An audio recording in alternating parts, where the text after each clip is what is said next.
Okay, so here we are. We're going to do, I guess, my third YouTube presentation of a pyrography project. What I'm showing you here is my second one, and the first one that I video there is at the bottom, and I'm showing you my reference material. We're going to do Apis mellifera again, which is the honeybee. There she is, dead center up there. And this honeybee is going to be a guard bee. I have the polycolor pencils here if I decide to color it in with oil-based pencils. And there's the sharpener that I just got. And carbon paper. You want to get full sheets of carbon paper so that you can lay out your initial rendering. And this is the razor tip power pack here that we're going to run our burner tips from. These things are really nice. If you notice, I have 7 tips now, so we're going to experiment with some other tips. The last ones I did, I only used 3 different tips. Got my Village Victorian bed and breakfast coffee cup there from Morrisville, Vermont. And this is the wood panel. It's from a deep box. MannLake makes it. This is their intermediate quality. They have one better and a quality level that's worse. And I've outlined my little worker bee here, but she's a guard bee. As you can see, she's raising up and her forelimbs are in the air ready to grab interlopers. So I thought this would be an interesting project. It's plenty big. This is the side panel again. I don't know if I said that. And we'll put this box together after we finish burning this image on it. There's lots of stray marks and stuff on it. Again, it's just the way it came in the box here.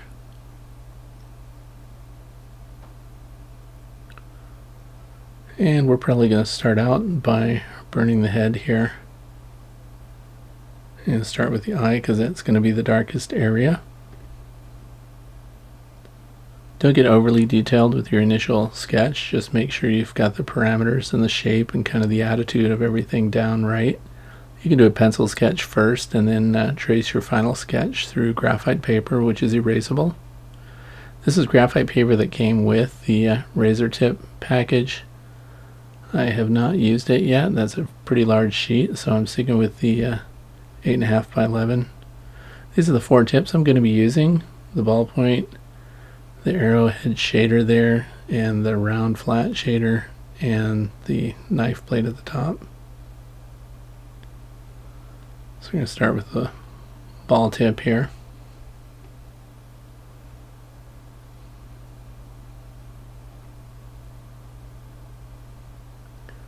And just going to start outlining the eye, and of course we're starting with the darkest part of the illustration, and then we'll work dark to light.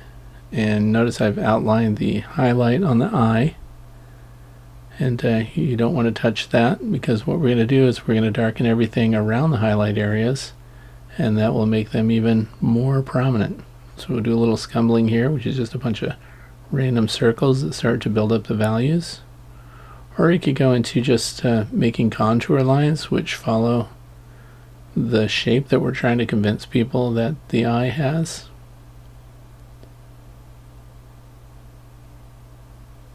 You could do the whole thing with contour lines if you wanted to. I think on this one we're just going to do the eyes and maybe the legs with contour lines, and that would make it look interesting and unusual.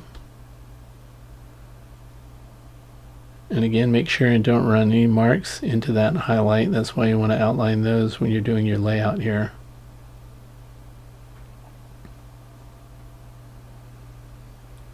And these are the antennae.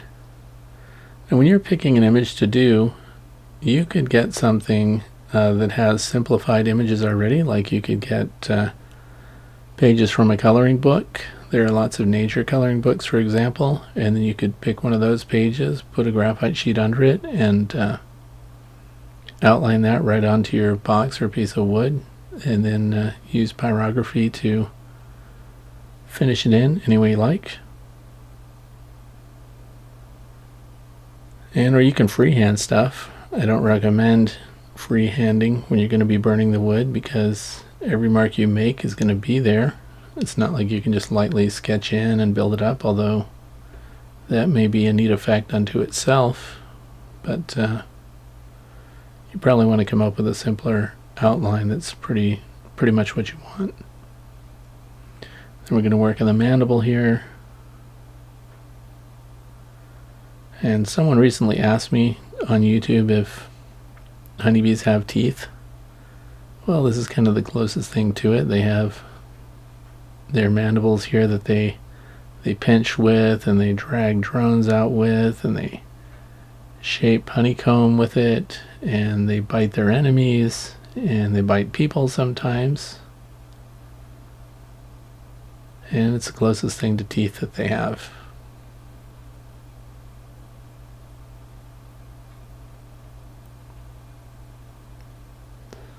I'm going to come back and revisit the eye here and just keep working it up, darkening things as we go. And then the darker we make the eyes and the legs and things like that, the lighter, of course, the hair and other parts of the body will appear.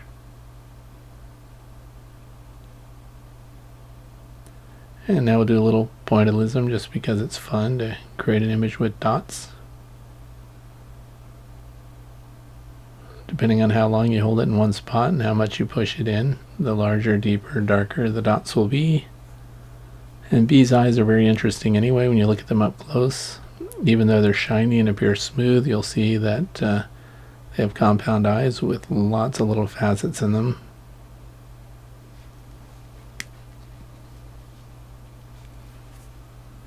And we'll just keep burning it up here.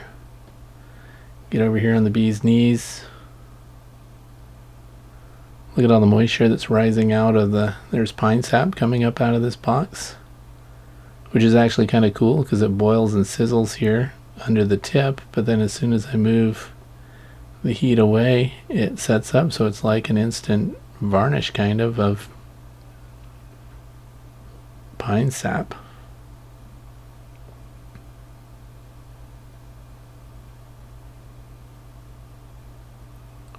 And again, we're just going to keep following what you think the contours of that leg would be. It'll make this bee look distinctive and somewhat dramatic, and since she's the defender of the hive, we want her to look dramatic and kind of like she could take on anything. Give her lots of power. It's kind of looking cool, I think. We'll start to work on these hind legs here.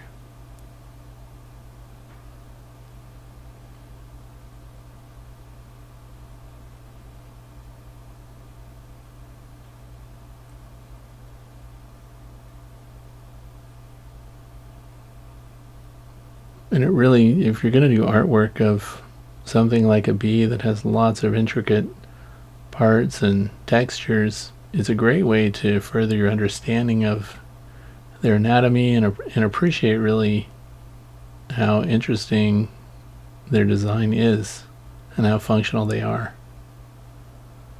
And when you have to sketch or draw, and in this case use pyrography for something, you're really going to get a better understanding of and an appreciation for all the parts of the bee.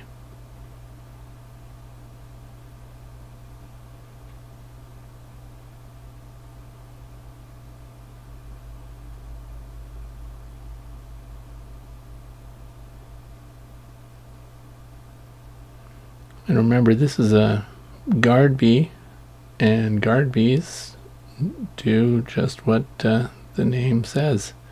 They guard the colony. They might be found on the landing board or at the entry reducer, and you'll see them momentarily grab every bee or touch every bee or smell every bee as it comes in from the field.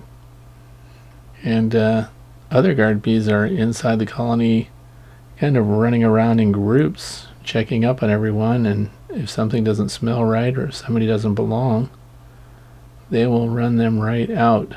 And they do that by biting initially and then stinging if they have to. Now I'm showing a very low angle here to kind of showcase how deeply embossed the surface of the wood is through this method. So when you're using pyrography, you're really burning a physical indentation as well as darkening the wood. It's very interesting. When we're looking at the forelimbs, look how shiny they are, because again the sap rose up out of the wood and then reset. Close-ups of the forelimbs here, how intricate they are. I think it's looking pretty good. I like the contour lines as a way of defining the legs, the antenna, the mandibles. And now we're going to go to the blade, which is what we're going to use to lay in all the hairs here. The ballpoint would be just too thick for that purpose.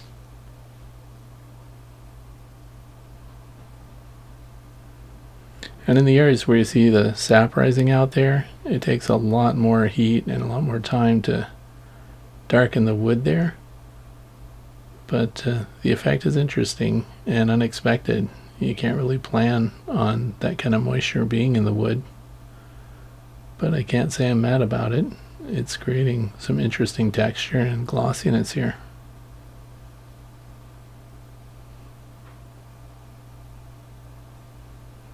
And we're coming along these light hairs that are underneath the head of the bee. And you can be as detailed as you want, or you can cut back and just do simple outlines of where you think the hair line would be. There's no way to mess it up. Again, you can just have fun with it. It's still going to be a bee box no matter what you do to it, so it is functional art.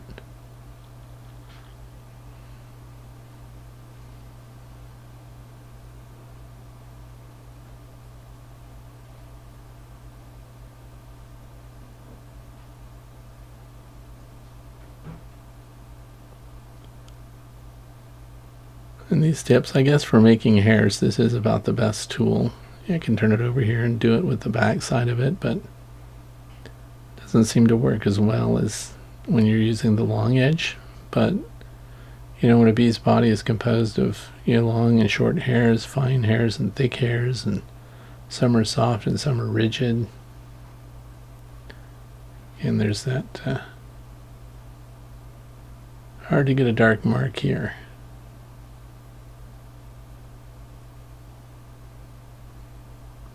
And we have the dial turned up to about a 6.5.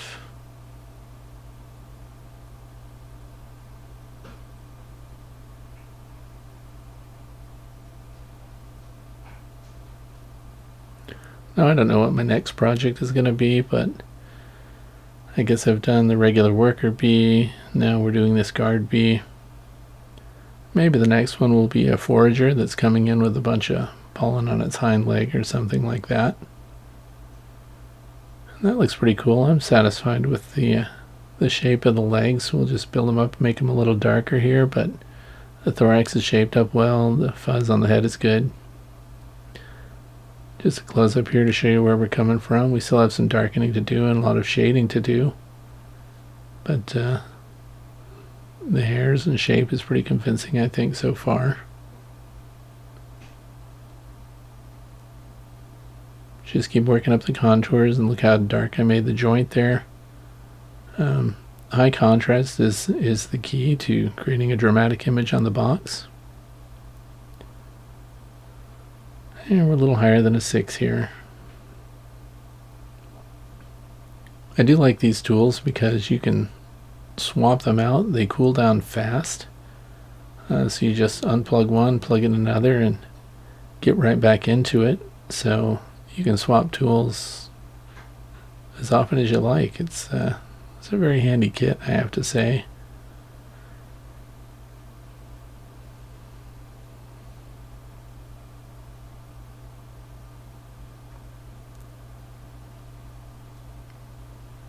Putting some legs here, or hairs on the legs. These are the hind legs. See how kind of paddle shape that is?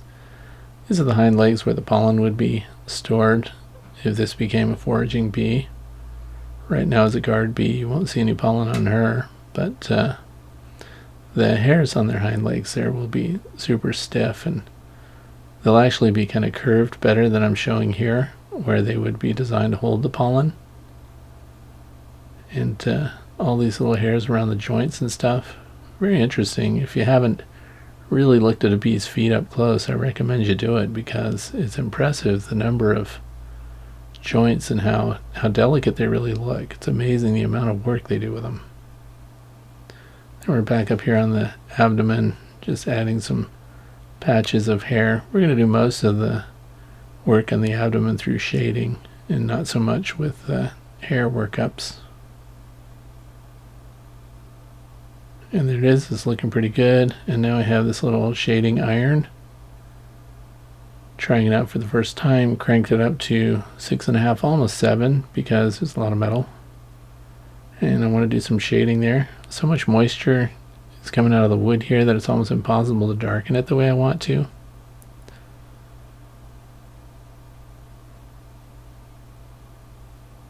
Yeah, we'll give it a try, but when there's a lot of moisture present like that, it creates an interesting finish, but it really is preventing me from burning it as dark as I need it to be.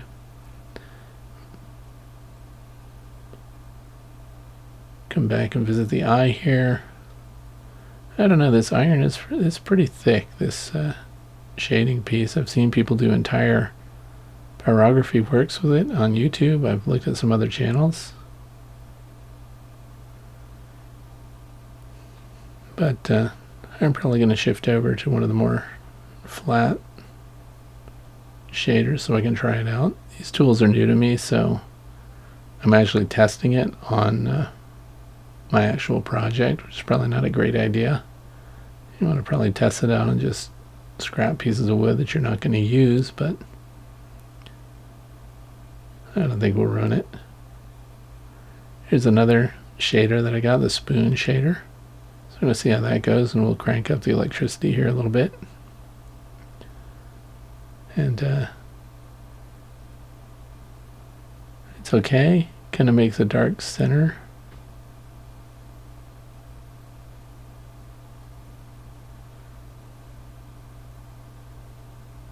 Probably have the heat a little too high here. There's a lot of smoke coming off. You could back that down a little.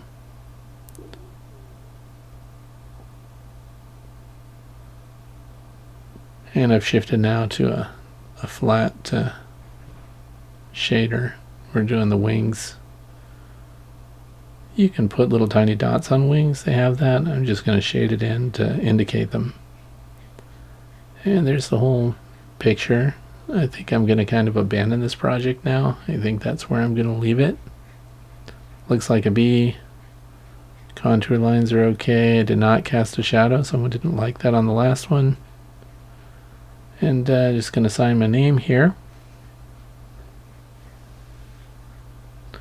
And I hope you come up with maybe a wood burning project of your own, or some way of customizing your bee boxes. And maybe you'll do a YouTube and share what your ideas were.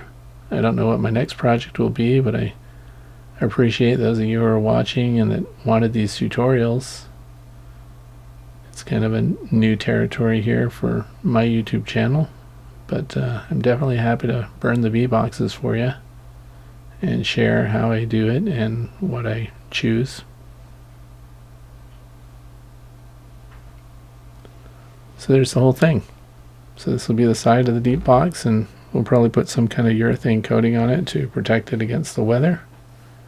And we'll see how it goes. Thanks for watching.